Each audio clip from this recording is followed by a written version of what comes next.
شروع کرتا ہوں یشوع مسیح کے نام سے جو بڑا مہربان اور نہایت رحم کرنے والا ہے، جس کے آگے ہر ایک گھٹنا جھکے گا، خواہ آسمانیوں کا ہو، خواہ زمینیوں کا، خواہ ان کا جو زمین کے نیچے ہیں۔ MCM یونیورسٹی کے تمام اسٹوڈنٹس کو میری طرف سے شالوم، جے مسیح کی جیتے رہیے۔ میرے دوستو، آج کا جو ہمارا حرف ہے ڈیوائن حروف تہجی کے تعلق سے، تو وہ ہے عبرانی کا 16واں حرف، اور اس حرف کا نام ہے عین، جسے آپ اردو میں عین کہتے ہیں، عین، اینک، تو عبرانی میں عین کہتے ہیں، جس کا مطلب ہے آنکھ۔ دیکھنا، غور کرنا یا دھیان کرنا، یہ اس سے تعلق رکھتا ہے، اور اسے چشمہ بھی کہا گیا ہے۔ چشمہ اینک کو بھی کہتے ہیں، اینک، عین اور چشمہ، یہ ان کا سب کا تعلق یہی ہے، کیونکہ آنکھ کے اندر کنٹینیو پانی چلتا رہتا ہے۔ جب آنکھ میں پانی چلنا رک جائے تو آنکھ سمجھ لیں کہ ڈرائی ہو جاتی ہے، اور پھر اس کی روشنی میں بھی کمی آ جاتی ہے۔ اور اسرائیل کا جو ایریا ہے، جو اسرائیل کی سرزمین ہے، وہ چشموں سے بھری ہے۔ اس میں دریا نہیں بہتا، ایک ہی دریائے عدن ہے، جسے عدن بھی کہا جاتا ہے، اسے یردن بھی کہا جاتا ہے، اسے جارڈن بھی کہا جاتا ہے، اسے فسون بھی کہا جاتا ہے۔ تو یہ دریائے فسون، جو 4 دریا خدا نے بنائے تھے، وہ دجلہ اور فرات، اور جہون اور فسون۔ جیسے دجلہ اور فرات دونوں اکٹھے ہیں، یہ عراق میں بہتے ہیں، اور جو جہون اور فسون ہے یہ اسرائیل میں بہتے ہیں۔ جو فسون ہے اسی کو یردن کہا جاتا ہے، اسے عدن کہا جاتا ہے، اسے جارڈن ریور کہا جاتا ہے، اسے نہر کہا جاتا ہے، عدن نہر۔ یہ جو نہر لفظ ہے یہ ہیبرو زبان کا لفظ ہے، عبرانی کا لفظ ہے۔ اور جو دریا جہون ہے، جو نہر جہون ہے، وہ اسرائیل کی سرزمین میں زمین کے نیچے نیچے چلتی ہے، اور یہ نیچے نیچے چلتی ہوئی یہ آگے نکلتی جاتی ہے، اور ہیکل میں ایک جگہ پر اس کا چشمہ پھوٹتا ہے، جو یروشلم میں ہیکل والی جگہ پہ اوپر نکلتا ہے، اور وہاں سے لوگ جب قربانیاں وغیرہ دیتے تھے تو اس کے پانی سے پھر وہ جانوروں کو جن کو قربانی دیا گیا ہے دھوتے تھے، صاف کرتے تھے۔ اور جو سلیمان بادشاہ ہے وہ بھی اسی دریائے جہون پر جا کر اس نے غسل لیا، اور جب وہ اوپر آیا تو پھر بادشاہ نے اس کے سر پہ تاج رکھا، اور داؤد بادشاہ نے اس کو بادشاہ گردانہ لوگوں کے سامنے نعرے لگائے گئے۔ تو یہ بات بڑی ضروری ہے کہ ہمیں بائبل کے ساتھ ساتھ اس کے جغرافیے کو بھی سمجھنا لازمی ہے۔ تو اسرائیل کی سرزمین جو ہے یہ چشموں کی سرزمین ہے، یہ عین کی سرزمین ہے۔ اور جو عین ہے اس کا مطلب ہے نظر، اس کا مطلب ہے زندگی، اس کا مطلب ہے چشمہ، اس کا مطلب ہے بدن کو روشن کرنا۔ جیسے کلام میں لکھا ہے، اگر آنکھ تاریک ہو جائے تو سارا بدن تاریک ہو جاتا ہے، یعنی کہ ایک طرح کی موت ہو جاتی ہے۔ آنکھ بند ہوئی، جہان بند ہو گیا۔ تو اس لیے توریت میں ایک خاص آیت ہے کہ خدا کی آنکھ دنیا پر سیر کرتی ہے۔ ایک سوال ہے کہ اسرائیل کو کیوں ہولی لینڈ کہا جاتا ہے، اور کیوں ہر کوئی چاہتا ہے کہ اس سرزمین پر قابض ہو جائے؟ دراصل یہ ایک جگہ ہے جس پر خدا کی نگاہ ہے، جسے وہ اپنی نگاہ میں رکھتا ہے۔ اسی وجہ سے اس زمین کے ٹکڑے پر خدا نے اپنا دھیان جما رکھا ہے، اور اسی جگہ کو اس نے چنا جہاں پر عدن بنایا گیا، باغ لگایا گیا، اسی جگہ کو چنا جہاں پر نوح نے اور اس کے بیٹے سم نے بادشاہی قائم کی، اسی جگہ کو چنا گیا جب ابراہیم کو کہا گیا کہ چل میں تجھے وہ جگہ دکھاؤں جہاں تجھے اپنے بیٹے کو قربان کرنا ہے، اسی جگہ کو چنا گیا جہاں پر ابراہیم کو کہا گیا کہ یہ میں تیری نسل کو سرزمین دوں گا، اسی جگہ پر کہا گیا کہ یہ مقدسوں کی سرزمین ہے جسے ہولی لینڈ کہتے ہیں، اور اسی جگہ پر سے یسوع مسیح آسمان پر گیا اور پھر فرشتوں نے کہا کہ ایسے ہی جیسے گیا ہے واپس آئے گا۔ تو یہ باتیں ہیں اس سرزمین کی، یہ اس لیے بڑی اہم ہے۔ بے شک یہ ساری دنیا خدا کی بنائی ہوئی ہے، لیکن یہ جو جگہ ہے جو اسرائیل کی سرزمین ہے یا ملک کنعان جو ہے، کنعان میں اس لیے نہیں کہتا کیونکہ کنعان جو ہے یہ حام نے اپنے بیٹے کے نام پہ اس کا نام رکھا تھا، وہ چاہتا تھا کہ میں اس جگہ پر اپنا تسلط جما لوں، لیکن یہ جگہ خدا نے اپنے لیے چنی، اپنے لوگوں کے لیے چنی، اس لیے حام کو، پھر یہ حام کا آپ کو پتہ ہے کہ یہ نوح کا بڑا بیٹا تھا، اور اس کو پھر خدا نے یہاں سے ہانک دیا اور یہ نکل گیا اور یہ افریقہ کی سائڈ پہ چلا گیا، اور وہاں پر اس نے اپنی بادشاہت قائم کی۔ جو کوش ہے یہ اس کا بیٹا تھا جو نمرود کا باپ ہے، تو یہ ہم کسی دوسرے وقت میں بات کریں گے، لیکن یہ بات ہے کہ یہاں پر ان خدا کی نظر جمی ہوئی ہے، اور خدا نے ابراہیم کو بھی اس کا وعدہ دیا، اور اسی سبب سے بنی اسرائیل مصر میں رہ کر بھی ان کا دل جو تھا وہ اس سرزمین کی طرف تھا جو یوسف نے 70 سال کے بعد کہا کہ میری ہڈیاں بھی لے جانا اور مجھے یہاں رہنے نہ دینا، کیونکہ اس کو پتا تھا، کیونکہ وہ خدا کا بندہ تھا، خدا کا بندہ ہونے کی حیثیت سے وہ خدا کی چوائس کو، خدا کی پسند کو، خدا کے چناؤ کو وہ جانتا ہے۔ کیونکہ جب پہلے دن جب ہم پیدائش کی کتاب پہلے باب میں پڑھتے ہیں تو لکھا ہے خدا نے دیکھا کہ زمین ویران ہے۔ جب یہ کہا جاتا ہے، جب دیکھنے کی بات آتی ہے تو وہ آئین کی بات آتی ہے، اور آئین کا اتنا گہرا تعلق ہے، دو آئین ہیں، دو آنکھیں ہیں، ایک باطن کی آنکھ اور ایک ظاہر کی آنکھ، دو درخت ہیں جو عدن میں لگائے گئے، اور وہ دو درخت بھی یہ آئین کو ظاہر کرتے ہیں کہ جو بظاہر نالج ہے، کیونکہ نالج کا جو تعلق ہے وہ پریکٹیکل سے ہے، اس لیے کہا گیا کہ یہ درخت جو ہے وہ نالج والا ہے، یعنی کہ پریکٹیکل ہے۔ اگر میں اس بات کو چھیڑوں کہ انہوں نے کیا پریکٹیکل کیا، تو پاکستان کے لوگ جو ہیں یہ مسلمان ہوں یا کرسچن ہوں یا ہندو ہوں، کوئی بھی ہوں، یہ اتنے لکیر کے فقیر ہیں کہ جو یہ سمجھتے ہیں کہ ہم نے سنا ہے، آپ ہمیں وہی سناؤ۔ بھئی اسی وجہ سے تو لوگ اپنے ممالک سے دوسرے ملکوں میں جاتے ہیں، دوسرے ممالک میں جا کے اسٹڈی کرتے ہیں تاکہ مزید سیکھا جائے، اور اگر آپ نے وہی سیکھنا ہے جو آپ کو پسند ہے تو پھر دوسری جگہ پر جانے کا فائدہ کیا؟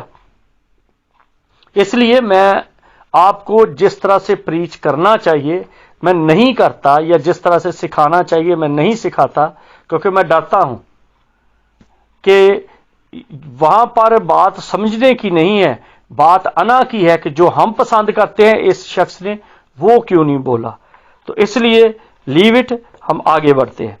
تو یہ ہے کہ یہ جو آئین ہے اس کی طاقت 70 ہے، اور جو اس کا عدد ہے وہ 16 ہے، تو 16 کو جب 16 کو آپ اکٹھا کرو، 1 اور 6 کو جب ملا دو تو یہ بن جاتے ہیں 7، تو 7 کا مطلب ہے کامل۔ تو یہ آئین جو ہے، یہ آنکھ جو ہے، یہ کاملیت کی طرف جلتی ہے، کیونکہ مسیح جو ہے وہ خدا کی آنکھ ہے، مسیح کے ذریعہ سے سب کچھ دیکھا جاتا ہے، مسیح کے ذریعہ سے سب کچھ کیا جاتا ہے، جو اب دیکھا جاتا ہے تو آنکھ سے دیکھنے سے ہی سب کچھ بنتا ہے۔ تو کرسیوں کے خاتمے میں لکھا ہے کہ سب چیزیں اس کے وسیلہ سے، یعنی آنکھ کے وسیلہ سے، اور اس کے لیے یعنی اس کے استعمال کے لیے پیدا کی گئی. اور جب ہم عبرانیوں کا جب ہم پیدائش کی کتاب پہلا باب پڑھتے ہیں تو وہاں پر عبرانی میں جو کہا گیا وہ ہے بیٹے نے اس طرح سے یہ چیزیں بنائی. تو اس لیے اس بات کو بڑی دلیری اور سمجھداری سے ہمیں سمجھنا ہے کہ خدا نے اس جگہ کو کیوں چنا ہے. کیونکہ بات دراصل ہے کہ بڑی دنیا جو جتنا پورا جو گلوب ہے اس پر جتنی خشکی ہے یہ خدا نے بانٹ دی. کیونکہ بہت سارے انچارج تھے. یسوع نے بہت سارے اور بھی خدا بنائے اور بھی بیٹے تیار ہوئے. اور کیونکہ مسیح پلوٹا ہے اور وہ جب اور بھی بنائے گئے تو ان کو زمینیں بانٹ دی گئی. کہا گیا کہ یہ آپ کی ہے یہ آپ کی ہے. لیکن جو اسرائیل کی سرزمین ہے یا یہ پٹی جو ہے دریائے یردن کی اور دریائے جہون کی تو یہ خدا نے کسی کو نہیں دی. یہ اس نے اپنے لیے رکھی اور اپنے لیے رکھ کے تو پھر اس جگہ پر اپنے لوگوں کو تعینات کر دیا. اور جب یہ تعینات کیا تو اب اسی کی ملکیت خدا کے اپنے ہاتھ میں ہے. تو اس لیے آپ اس بات کو ذہن میں رکھیں کہ آئین جو ہے اس کی طاقت 7 ہے. اور کیونکہ جو 7 ہے 7 کو آپ 10 کے ساتھ ملاؤ 7 کو 10 کے ساتھ ملاؤ تو یہ بن جاتا ہے 70. تو آئین کی طاقت 70 ہے اور اس کا عدد 16 ہے. 16 کو 6 اور 1 کو جمع کرو تو 7 بن گیا. اور اس کی جو طاقت 70 ہے وہ 7 کو 10 دفعہ ضرب دو تو پھر وہ 70 بن جاتا ہے. اس کی وجہ یہ ہے کہ 7 ہے سبت کا عدد اور 10 جو ہے وہ ہے 10 احکام. جس کا مطلب ہے کہ آپ کامل اس وقت بن سکتے ہیں جب آپ پورے طور پر احکام کو مانو. 10 احکام کو مانو تو آپ کاملیت کی طرف چلے جاؤ گے اور آپ خدا کے آرام میں داخل ہو سکو گے. کیونکہ جو کوئی ان دو کو سمجھتا نہیں ہے وہ کبھی بھی کامل نہیں بن سکتا. جس کا مطلب ہے کہ آرام کرنا، اگر آپ سبت کے دن آرام کریں، آرام منائیں اور 10 احکام کو مانیں تو پھر آپ روشنی بن جاؤ گے، آپ نور بن جاؤ گے، آپ کا نالج بڑھ جائے گا، آپ کی زندگی پرسکون ہو جائے گی، آپ کے اندر رہنمائی کی یعنی کہ لیڈرشپ کی کوالٹیز ڈیولپ ہو جائے گی. کیونکہ پریکٹیکل جو ہے پریکٹیکل کرنے سے نالج ملتا ہے. جب تک آپ پریکٹیکل نہیں کرتے اس وقت تک آپ کے پاس علم ہوتا ہے. اور صرف علم جو ہے علم، میں نے ایک دفعہ پہلے بھی کہا تھا، نالج ہونا اور جو ایجوکیشن ہونا یہ 2 چیزیں ہیں. پریکٹیکل بناتا ہے آپ کا نالج اور جو ریڈنگ کرنا ہے یہ آپ کی بنتی ہے ایجوکیشن. ایجوکیشن کو دراصل ایجوکیشن کو علم کہتے ہیں. تو اس لیے مسیح کا علم جو ہے اس کے عملی کام سے نجات کا راہ تیار ہوتا ہے. مسیح خدا کا علم ہے. مسیح کے اندر سب کچھ ہے، خدا کا سب چیزیں مسیح کے اندر ہیں. اسی میں سے جب پریکٹیکلی طور پہ نکلتی ہیں تو وہ پھر دنیا بنتی ہے، نجات کا کام تیار ہوتا ہے، نجات کے راہ سیدھے ہو جاتے ہیں. کیونکہ جب تک آپ کے علم پر پریکٹیکل نہیں فٹ کیا جائے گا تو آپ کا علم ہی صرف علم رہ جائے گا اور اس علم سے کوئی فائدہ نہیں ہوگا. مسیح نے اس علم کو جو باپ نے اس کے اندر رکھا ہے یا جو وہ اپنی الوہیت کا علم رکھتا ہے یا الوہیت کی ساری معموری اس میں سکونت کرتی ہے، اگر سکونت ہی صرف کرتی اور وہ اپنی جان سلیب پر نہ دیتا تو وہ کسی صورت پر بھی نجات دہندہ نہ ٹھہرتا. کیونکہ یہ بہت اہم بات ہے کہ ہم پریکٹیکل مسیحی ہوں. یہ جو کہا جاتا ہے نا کہ ہمیں ایمان سے نجات ملی، ہمیں ایمان سے نجات ملی، پاکستان میں اس کی ڈیفینیشن بہت غلط ہے. کیونکہ ایمان کا تعلق عین سے ہے، آنکھ سے ہے، اور آنکھ کا تعلق دیکھنے سے ہے، اور دیکھنے کا تعلق روشنی سے ہے. اور روشنی کا تعلق نور سے ہے، جس کا آپ دیکھو کہ بدھا کے بارے میں، جب وہ بدھا بیٹھا ہوا ہے، جو ہندو بدھا ہے، تو اس کے سر پر روشنی ہے۔ جب آپ موسیٰ کی بات کرتے ہیں تو حورب پر اس کا چہرہ نور کی طرح چمکنا شروع ہو گیا، لیکن مسیح جو ہے، مسیح خود نور ہے۔ جب وہ عید پینتیکوست کے دن آیا تو وہ آگ کی صورت میں آیا، جب وہ پہاڑ پر باتیں کر رہا ہے تو وہ نور ہے، نظر آ رہا ہے، جب وہ حورب پر موسیٰ کے ساتھ بات کر رہا ہے تو جھاڑی میں وہ آگ میں نظر آ رہا ہے، اور پھر جب وہ نبوکت نظر کے ٹائم پہ، بیلتشزر کے ٹائم پہ، جیسے جیسے وہ دکھائی دیتا ہے وہ اپنے نور میں دکھائی دیتا ہے۔ تو اس لیے آئین کو سمجھنا، آئین کا ہونا، آئین کے لیے پریکٹس کو پریکٹیشنر ہونا کہ آپ پریکٹس کرتے ہو۔ اگر آپ اپنے ایمان کی پریکٹس نہیں کرتے، جیسے یعقوب کہتا ہے کہ تیرا صرف ایمان رکھنا کیا فائدہ ہے جب تک اس کے ساتھ اعمال نہیں۔ یہ غلط تعلیم ہے کہ جی ایمان یسوع پہ رکھو۔ ایمان رکھنا ہی تو عمل ہے، ایمان منہ سے کہنے کی بات نہیں ہے۔ کیونکہ جو درخت تھے دو باغ عدن میں، تو وہ جو نالج کا ٹری تھا اس میں یہ تھا کہ کچھ کرنا ہے، اور ہوا نے کیا، ابلیس نے اس کو اکسایا کہ تو کر، اس نے کیا۔ اور اسی طرح نجات کے لیے بھی پریکٹیکل ہے۔ اس کے دو لفظ ہیں، ایک جیسے لوسیفر کی بات ہے، کرسٹوفرس کی بات ہے، اور یہ بہت یہ ایک اور بڑی سٹڈی شروع ہو جائے گی، لیکن میں صرف اس طرف آپ کو رکھنا چاہتا ہوں کہ ایمان بذات خود کچھ بھی نہیں ہے۔ ایمان رکھنا جب آپ گرامر کو پڑھو تو رکھنا، کرنا، یہ سارا عمل سے ہے۔ تو جب آپ رکھ رہے ہو یا آپ اس کو ظاہر کر رہے ہو تو کیسے ظاہر کرو گے؟ کہ میرا لفظوں سے، کہ میرا ایمان یسوع پہ ہے۔ اگر آپ یسوع کی طرح زندگی نہیں گزارتے، سارے کام جو دنیا کے لوگ کرتے ہیں، گند پیل کھاتے جاتے ہیں اور گندا بولتے جاتے ہیں، اور لالچ کوٹ کوٹ کر بھرا ہے، اور خدمت کو بھی لالچ کا ایک ذریعہ بنایا ہوا ہے، تو یہ ایمان نہیں ہے۔ اس لیے یہ کامل ہونے کے لیے یہ سات کو رکھنا ہے، سات کو اپنی زندگی میں رکھنا ہے۔ اور یہ سات اس لیے رکھنا ہے کیونکہ یہ آئین کی بات ہے، یہ سبت کی بات ہے۔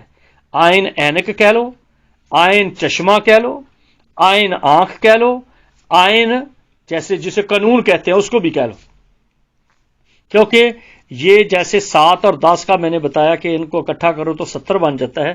تو آپ دیکھو کہ ابراہیم جو پہلے، اس سے پہلے نوح کی بات ہم کر لیتے ہیں کہ نوح 70ویں پشت کا انسان تھا جو خدا کی نظر میں راست باز نکلا، جس کا مطلب 70 کا 0 ختم کر دو تو 7 ہو گیا۔ کیونکہ عبرانی میں 0 اس وقت لگاتے ہیں جب پہلے لفظ کی ویلیو بنے، ورنہ اس کے ساتھ 1 2 3 4 جوڑ دیتے ہیں۔ تو یہ اس کو 0 لگایا کیونکہ یہ فکس کر دیا گیا ہے، مضبوط ہو گیا لفظ۔ تو نوح 70ویں پشت کا انسان ہے جو خدا کی نظر میں راست باز ہے، اور ابراہیم 70 سال کا ہے جب وہ اور سے نکلا ہے، اور خدا نے اس کو نکالا ہے، کامل کر دیا۔ اب تو سمجھدار ہو گیا، اب تیری نمرود کے ساتھ جو لڑائی تھی، جو بحث و تکرار تھا، جو اس کی فوجوں میں تیری بات چل رہی تھی، جو تیری فیملی میں بات چل رہی تھی، کیونکہ ابراہیم اکیلا نہیں نکلا، یہ 200 سے زیادہ لوگ تھے جو وہاں سے نکلے، اس کی پوری ٹیم تھی۔ یہ ایک طرح سے یہ ایک طرح کا نواب بن چکا تھا جو ابراہیم ہے، اور یہ 200 سے زیادہ لوگوں کے ساتھ ہی نکلا۔ 70 سال کا یہ تھا، اور اس کا باپ بھی اس کے ساتھ نکل آیا۔ اس وقت اس کا باپ تقریباً 100 سال کا تھا۔ اور یہ جو جب مصر میں گئے ہیں تو یہ بھی 70 جانیں تھیں۔ یعقوب کی جو اولاد تھی، ایوب کے جو بچے تھے، بچوں کے بچے، وہ 70 لوگ تھے جو مصر میں پہنچے۔ اور جب وہ مصر سے نکلے ہیں تو موسیٰ نے 70 لوگ جو دنا لوگ تھے، جو آئین تھے، جو آنکھ تھے قوم کے، وہ خدا نے کہا کہ 70 لوگوں کو چن لے تاکہ وہ لیڈر بنے، قوم کی رہنمائی کریں، قوم کی جو بہتری ہے ان کو اس جگہ پر یہ آگے آئیں۔ اور پھر اس کے بعد جو سینٹ ہیڈرن کی جو ایک کمیٹی تھی یروشلم میں، جو قانون بناتی تھی یا قانون کو برابر لے کے چلنا ہے، تو وہ 70 لوگوں کی تھی۔ اور اسی طرح جو بائبل ترتیب دی گئی، جس کو خوبصورت طریقے سے ہم دیکھتے ہیں کہ 613 کتابوں میں سے جو 70 کتابیں چن کر کہہ دیا گیا کہ یہ کتابیں جو ہیں یہ فکس ہیں، اور وہ یہ سینٹ ہیڈرن کی جو ممبرشپ تھی یا ممبر تھے یا لوگ تھے، انہوں نے یہ 70 کتابوں کو اکٹھا کر لیا، جو بعد میں مارٹن لوتھر نے اس کو توڑ موڑ کے کاٹ کوٹ کے تو 66 کر دیا۔ جو کیتھولک کی بائبل ہے وہ 70 کتابوں کی ہے۔ تو اس لیے یہ دیکھی کہ یہ 70 کی یا 7 کی کتنی ویلیو ہے، اور آنکھ کا جو ویو نکلتا ہے جس سے ہم دیکھتے ہیں، جو کیمرہ ہے، جو اس کا حادثہ ہے، جو اس کے اندر پتلی ہے، اس کی جو شیپ ہے وہ 7 کی طرح نکلتی ہے، جیسے 7 لکھا جاتا ہے کہ ایک طرف سے چھوٹی دوسری طرف سے بریڈ اوپن کھلی۔ تو اس وجہ سے ان کو سمجھیں کہ ہیبرو کا جو ایک ایک حرف ہے اس میں بہت بڑے پیغام ہیں۔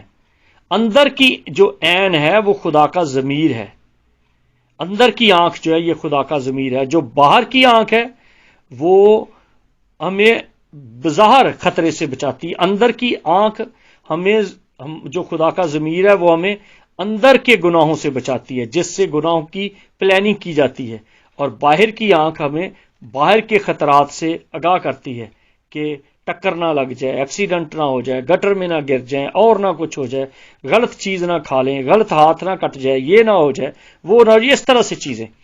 تو اس لیے تمام میں ایم سی ایم یونیورسٹی کے اسٹوڈنٹس کو کہتا ہوں کہ ہیبرو کے بارے میں سیکھو، کیونکہ یہ خدا کی زبان ہے، یہ وہ زبان ہے جو خدا نے استعمال کی بار بار، یہ وہ زبان ہے جس کے بارے میں بار بار اس نے ذکر کیا ہے۔ مسیح نے بھی جو خاص چیزیں تھیں وہ انہی میں آ کے کہی گئی، لیکن کچھ مخالفین نے اس کو توڑ مروڑ کے یونانی میں لے گئے، کچھ نے توڑ مروڑ کے کسی اور طرف لے گئے، تو یہ بات لمبی ہوتی جا رہی ہے۔ تو میں چاہتا ہوں کہ میں اس کو یہاں پہ کلوز کروں۔ تو خداوند آپ سب کو برکت دے۔ Have a nice time, God bless you. ایک دوسرے کا خیال رکھیں، اور میرے لیے آپ اپنی دعا میں جگہ بنائیں، میرے لیے ضرور دعا کیا کریں، اور دوسرے لوگوں کو انکرج کریں کہ وہ بھی آپ کے ساتھ مل کر اس خداوند کے کلام کو سیکھیں اور اسٹڈی کریں۔ Have a nice time. جے یسوع ناصری دی، آمین۔